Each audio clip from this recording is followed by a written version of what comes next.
You're listening to the Options Insider Radio Network. For more quality options programs, visit www.theoptionsinsider.com or search for Options Insider Radio Network in your podcast provider of choice. Listeners can also access all of our programming through our mobile app, available in iTunes and on Google Play.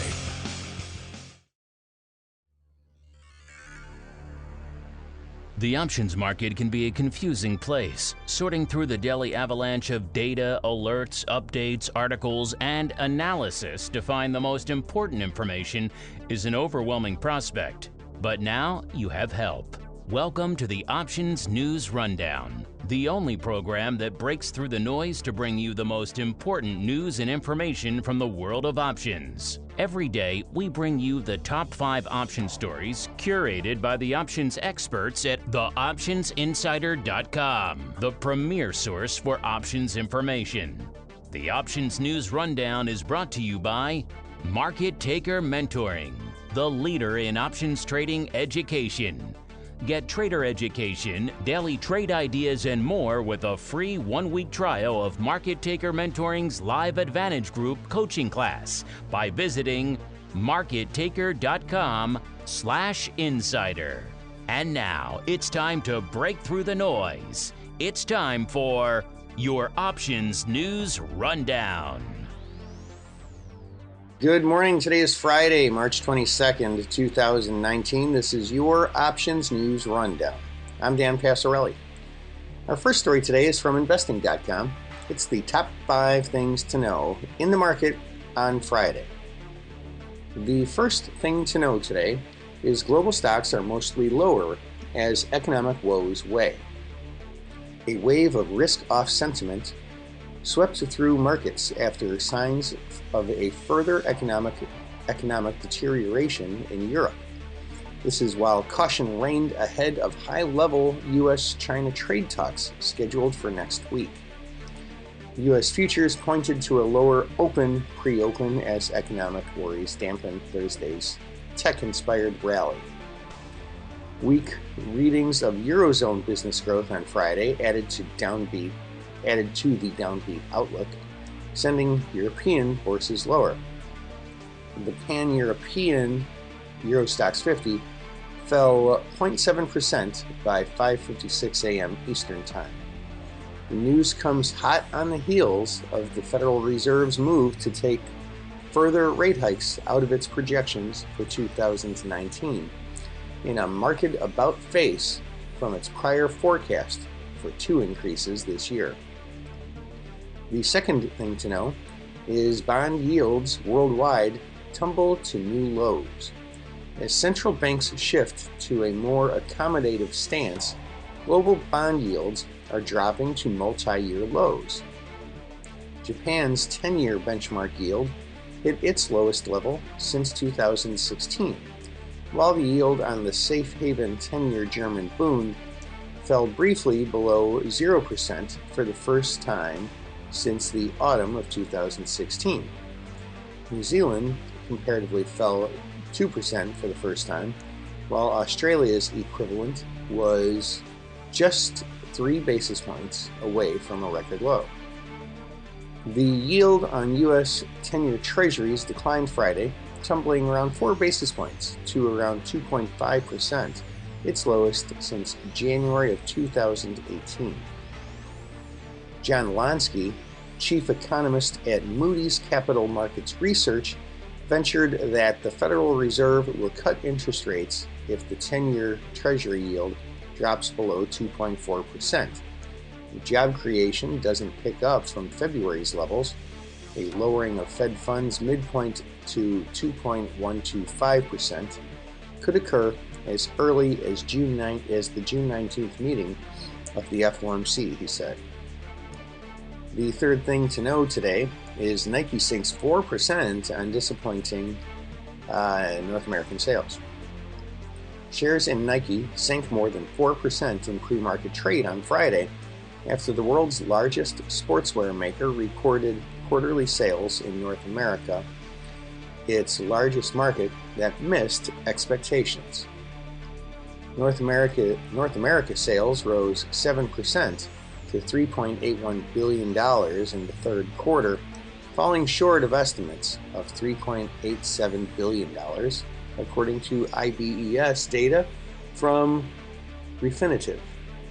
Nike's guidance was also a source of concern as it forecast low single-digit revenue growth for the quarter. This is while analysts had estimated a 6.1% advance. The fourth thing to note today is the Eurozone economy is hit by a manufacturing downturn.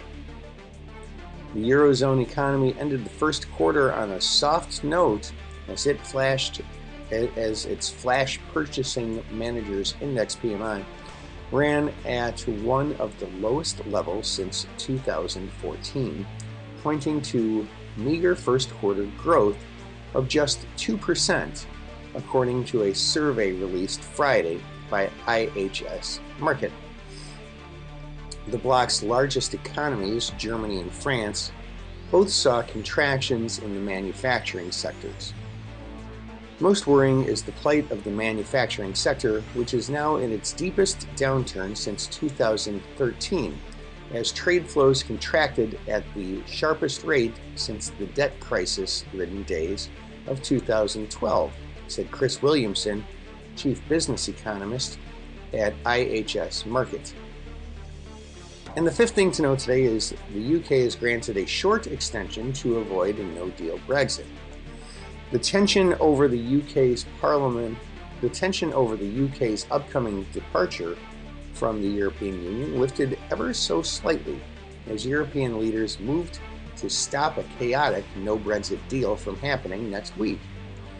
The EU has agreed to extend the current March 29th deadline to as far as May 22nd if the British Parliament approves the withdrawal deal next week. In a worst-case scenario, where UK politicians reject the deal for a third time, EU leaders will still allow a 2-week extension to April 12th. Our second story today is from investing.com. Europe's stock volatility gauge hits 6-week high as weak data stirs worries. The volatility gauge for Eurozone stocks jumped to a 6-week high on Friday after weaker than expected manufacturing data for the Eurozone and Germany underscored worries about slowing growth in the region. The Eurozone's blue chip Stocks 50 Volatility Index was up 5.1% at 16.49 at 10:09 Greenwich Mean Time, after hitting its highest level since February 8th earlier in the session. The rise came as stocks fell sharply into negative territory after data which revealed Eurozone businesses performed much worse than expected in March, as factory activity contracted at the fastest pace in nearly 6 years. The index is set for an almost 27% gain for the week, its biggest weekly rise in a year, data shows. A market increase in volatility after a subdued year is the case. Our third story today is from CNBC.com. NYSE wins Uber and Pinterest listings. Uber Technologies and Pinterest, two of the highest profile internet companies planning to go public this year, have picked the New York Stock Exchange as the venue for their stock listings, according to sources familiar with the matter. The companies and the NYSE declined to comment. NYSE has become the exchange of choice over NASDAQ for big technology companies in the past few years, after NASDAQ famously bumbled the Facebook IPO with massive technology errors. The exchanges compete fiercely for listings, and much like investment banks, often begin courting large companies long before they're ready to list. Our, fourth story today is from CNBC.com.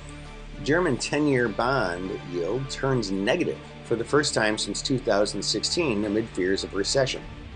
Germany's 10-year government bond yields slipped into negative territory on Friday for the first time since October 2016, hitting a low of negative 0.001%.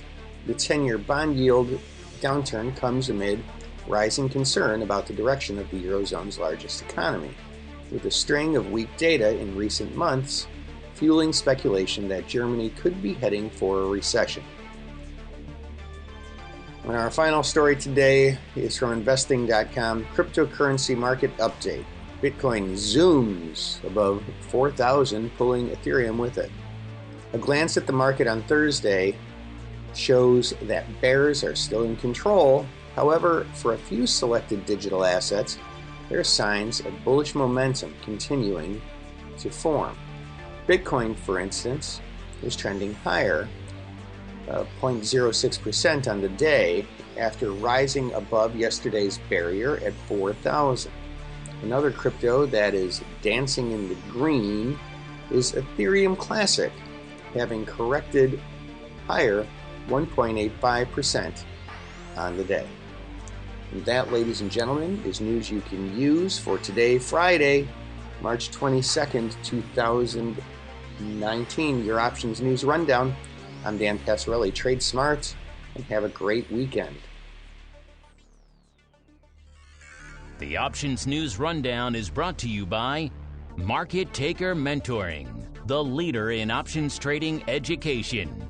Get trader education, daily trade ideas, and more with a free 1-week trial of Market Taker Mentoring's Live Advantage Group coaching class by visiting markettaker.com/insider.